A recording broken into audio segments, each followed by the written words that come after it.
Okay, we are doing some examples on how to calculate arc length. So here's one example. We have a circle and the circumference is 124 millimeters. So remember, the circumference can be found by the formula of 2 pi r. In this case, the circumference is 124, 2 pi r. So therefore the radius is 124 over 2 pi, which is technically half of 124 is 62 over pi, and that's the radius. Okay. All right. It has a chord. So here's my circle, and basically a chord is a line that touches each side of the circumference but does not go through the center. Okay. It then says it subtends. Now obviously this is not to scale, right? I've just drawn a random chord. All right. It subtends at an angle of 40 degrees. Okay, at the center. We want to find the length of the arc. So we want to find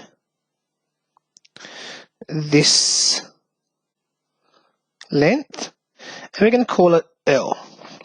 Now, on our formula sheet, right,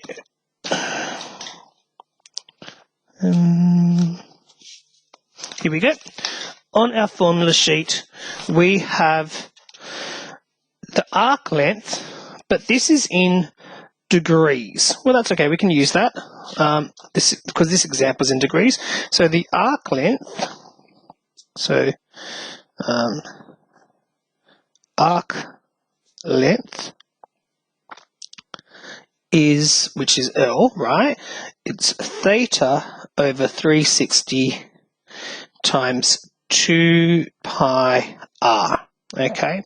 So in this example, theta is 40 degrees. We're going to divide it by 360 because we just want to find that section of this whole circle, times it by the circumference. Right, so the circumference is 124 millimeters. Okay, so 40 over 360 times 124 is 13.7 repeater millimeters. The book likes to have it in mixed numerals, so 13 and 7/9 millimeters. Okay, so that's how to do that example. The other question, we have a circle. It has a chord of 25 millimeters. So a chord, once again, is any line that goes from one side of the circumference to the other side of the circumference, but that does not pass through the center. So there's my chord. And the chord is 25 millimeters. Okay. Circle has a chord 25 millimeters with an angle of pi on 6. Okay, so there's my center here. So once again, not to scale. Okay, pi on 6. And if you like to work with degrees, well then that's just 30 degrees. Okay. So we can make a note. So I'll do note pi on 6 equals 30 degrees. Yep. Which you can find that by just reminding pi on 6 times 180 over pi, which is 180 divided by 6, which is 30. Okay. All right. We want to find to one decimal place the radius. Okay. So I want to find what r is.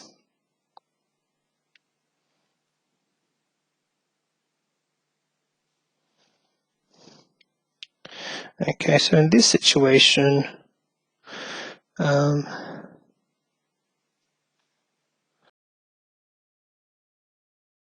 So I can use this is an isosceles triangle.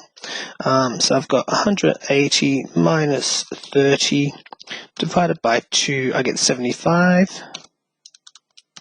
So I get 5 pi on 12 for these two angles. Okay.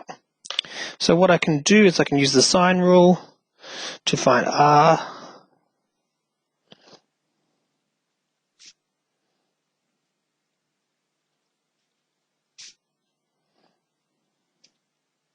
So we've got sine pi on 6 over 25 is equal to sine 5 pi on 12 over r.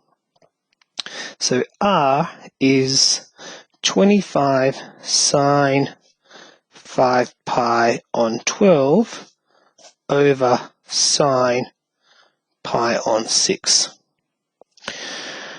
I'm in radians, excellent. So 25 sine 5 pi on 12 over sine pi on 6. They went to one decimal place, so 48 point, I'll write all of it first,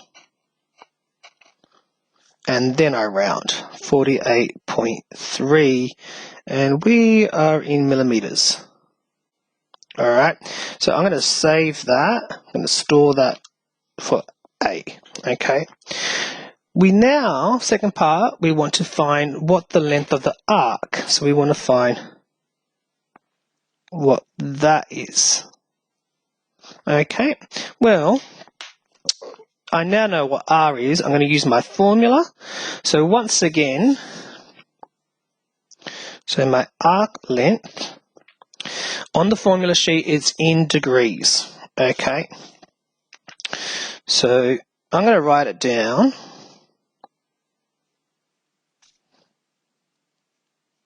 Okay, so I'm going to note that this is in degrees.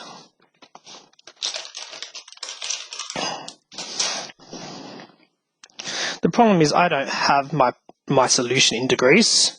So what I'm going to do to get it into degrees, I'm going to replace this 360 by its radian equivalent, which is 2 pi. Notice that this 2 pi cancels that 2 pi, giving me my formula now, which is theta in radians times its radius. Okay, so that means theta in this term is pi on 6. And I'm multiplying it by my radius, which is 25 sine 5 pi on 12 over sine pi on 6. Okay, which is why I stored my number. So I'm going to do A multiplied by pi on 6, which is going to give me 25.287879. So to one decimal place it will be 25.3 millimeters. Okay, so it is important that you know how to derive the arc length formula in radians. It's important that you know how to store numbers onto your calculator and be able to retrieve that later on. And so that's the example for that. Alright, so here's the last example. So we have a sector. So a sector is a slice of my circle. So, or a piece of the circle. Okay, there is my sector. Alright, with radius of 5 centimeters and an angle on pi on 3, which is 60 degrees. It's subtended at the center, that's it, the pi on 3. It's cut out of cardboard and it is then curved around to form an open cone. So this part here will form an open cone. Okay. And we want to find the exact volume. So the exact volume for a cone, right? So the volume of a cone is equal to 1/3 pi r squared h. Okay.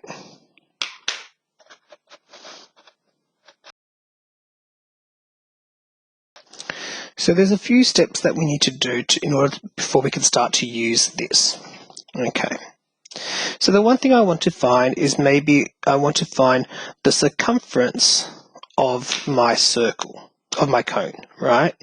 Now the circumference of this cone is really the same, it's basically the arc length. Yeah. So the circumference of the cone is equal to the arc length. And because we're in radians, the arc length is theta times r. So we've got pi on 3 times 5, so we get 5 pi on 3 is the circumference of the cone, or the arc length. Okay. What we do need to do now, maybe I'll do it in a different color, maybe I'll do it in green. This works.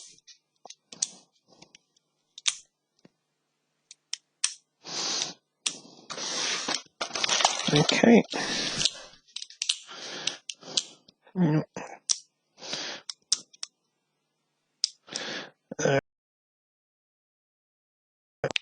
So the radius, so remember that circumference is equal to 2 pi r, and if we know that the circumference of the cone is 5 pi on 3 times by 2 pi r, we can find the radius, because that's 5 pi on 3 divided by 2 pi, which is the same as times it by 1 over 2 pi. So the radius would be 5 on 6. Okay.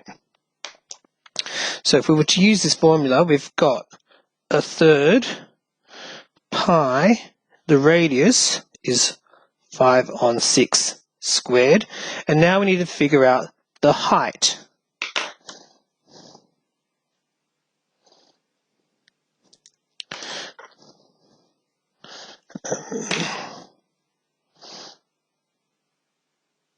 We need to figure out the height.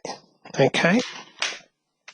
So the height in this situation, just using Pythagoras, equals 5 squared plus 5 on 6 squared. So 25 plus 5 on 6 squared is,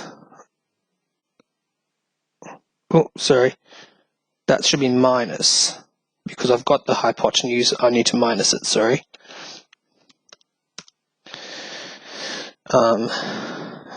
H is really the square root of 875 over 36. Okay. I'm just going to leave that for the time being. Alright. And what I'm going to do is I'm going to plug that H over here. So it's the square root of 875 36. They want it in exact volume. Okay, so I can't plug this into my calculator and get decimal. That's not gonna help me. So for exact volume,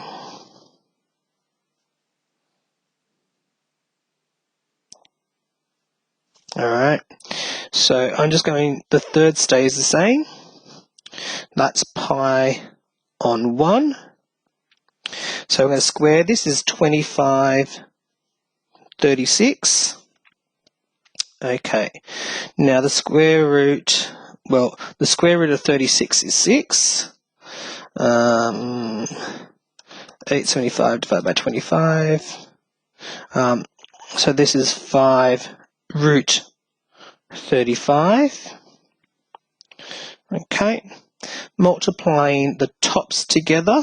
Oh, let's see if I can cancel anything out first. Not at this stage. So 25 times 5 is 125. The pi over root 35.